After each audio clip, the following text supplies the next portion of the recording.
असराउल हक कासमी के खिलाफ किशनगंज से चुनाव लड़िए। अगर आप जीत गए तो केंद्र में आपको मंत्री बनाएंगे, अगर आप हार गए तो राज्य में आपको मंत्री बना देंगे। हारने के बाद ये गए चुनाव लड़ने, लेकिन जब जमीनी सतह पे देखा कि भाई हमारे लड़ने से मौलाना असराउल हक कासमी हार सकते हैं, तो इन्होंने कह दिया कि हम चुनाव नहीं लड़ेंगे। इतनी बड़ी कुर्बानी दी। आज भी अख्तरुल ईमान को, कौन ऐसी पार्टी है जो नहीं चाहता है कि अख्तरुल ईमान हमारे पार्टी का हिस्सा हो? कोई भी पार्टी जो मांगे, मुंह मांगा इनाम मिलेगा उनको, लेकिन वो आदमी ने कह दिया नहीं, हम अपनी कौम के लिए, अपनी पार्टी के लिए हम सब कुछ कुर्बान कर रहे हैं। हम और आप जो लोग भी प्रखंड में या जिला में आरजेडी जेडीयू का झोला ढो रहे हैं, उन लोगों से पूछिए जाकर अपने अपने इलाके में, चाहे वो उम्र में बड़े हो, छोटे हो, अमीर हो, गरीब हो, पढ़े लिखे हो, जाहिल हो, कोई भी जो दलाली कर रहा है उससे पूछिए कि फुलपरास में कब्रिस्तान का मसला हुआ, जेडीयू और आरजेडी के दलालों के मुंह से आवाज क्यों नहीं निकल रही है? बिस्फी में, असुथो में वक्त के जमीन का मसला हुआ, ये दलालों के मुंह से आवाज क्यों नहीं निकल रही है? बासोपट्टी में कब्रिस्तान में रातों रात मंदिर बना दिया गया, इन दलालों के मुंह से आवाज क्यों नहीं निकल रही है? पूछिए उन लोगों को बैठाकर, उनका हिसाब लीजिए। एक बात हमें और आपको समझना होगा कि अगर ये गांव 500 की आबादी है, यहाँ पे अगर 200 मुस्लिम वोट है, कितने वोट? 200। आप में से सभी लोग किसी न किसी पार्टी को वोट देते होंगे, देते हैं कि नहीं? किसी भी पार्टी को देते हैं। किसी पार्टी ने आपके वोट के बदले कभी पैसा दिया आपको? 500, 1000, 2000, 5000 दिया?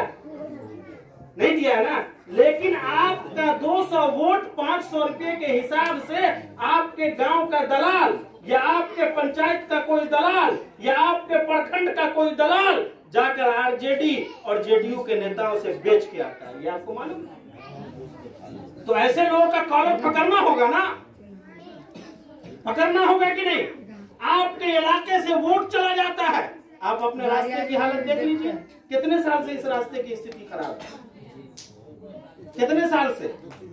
ये सिर्फ एक रास्ता नहीं है, पूरे प्रखंड और पूरे विधानसभा में हम यहाँ से बिना देखे हुए हम ये दावे के साथ कह सकते हैं कि 89%, 90% मुसलमानों के इलाके में सड़क नहीं है, नाला नहीं है, बिजली की स्थिति खराब, बिजली का पोल खराब, बिजली के तार जर्जर, मकतब नहीं, कोई स्वास्थ्य केंद्र नहीं, कोई लाइब्रेरी नहीं। क्यों?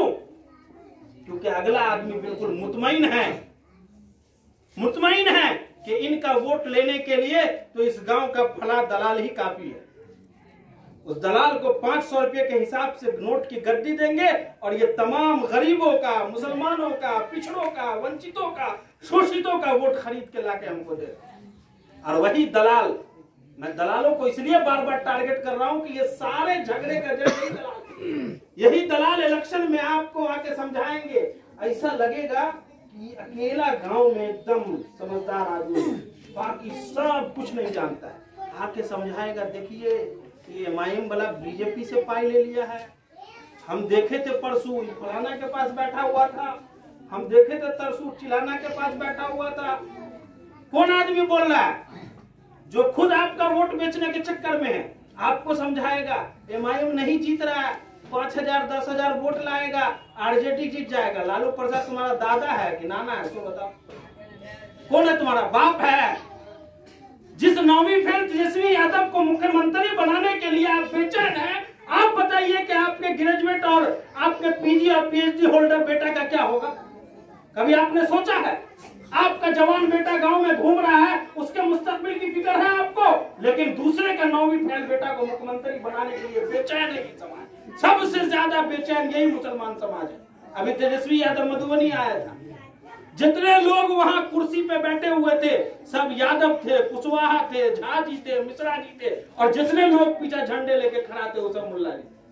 बताइए, सारे मुसलमान को झोला ढोवाने, डंडा ढोवाने और डंडा पकड़ के खड़ा रखने के लिए आरजेडी वाला रखते हो। हमें और आपको समझना होगा, अब वक्त नहीं है कि आप दूसरे का झोला ढोइए, अपने आप को मजबूत कीजिए।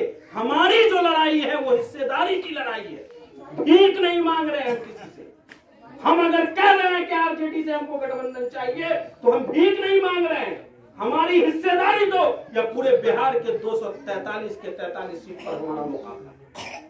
या तो हम हिस्सेदारी लेकर सदन में पहुंचेंगे, या फिर अगर मैदान जंग में उतरना हो तो हम उतरेंगे, अपनी ताकत दिखाएंगे और अपने लोगों को साथ जोड़कर, दलितों को, वंचितों और शोषित लोगों को साथ जोड़कर हम अपनी ताकत बनाएंगे और फिर हम सत्ता पे काबिज होंगे। लेकिन हम तुम्हारे सामने भीख नहीं मांगेंगे। आज बहुत सारे लोग खुलकर हम बता रहे हैं, जिला में 2-4 गो मौलाना आपको मिल जाएंगे ऐसे, जो असल में नीतीश कुमार के भेजे हुए दलाल हैं। वो नीतीश कुमार के निवाले पर पलते हैं। आप लोग भी सबका नाम जानते होंगे, कोई छुपे हुए लोग नहीं है, बट डर से लोग नहीं बोलते। हम लोग डर चुके रख के आए। ओवैसी साहब ने कह दिया बेटा डरने का नहीं। अब्दुल इमाम साहब ने कह दिया कि सर पे हमारा हाथ है, जाओ। तो इसलिए हम लोग डरते नहीं है। आप लोग भी अपने दिल से डरते।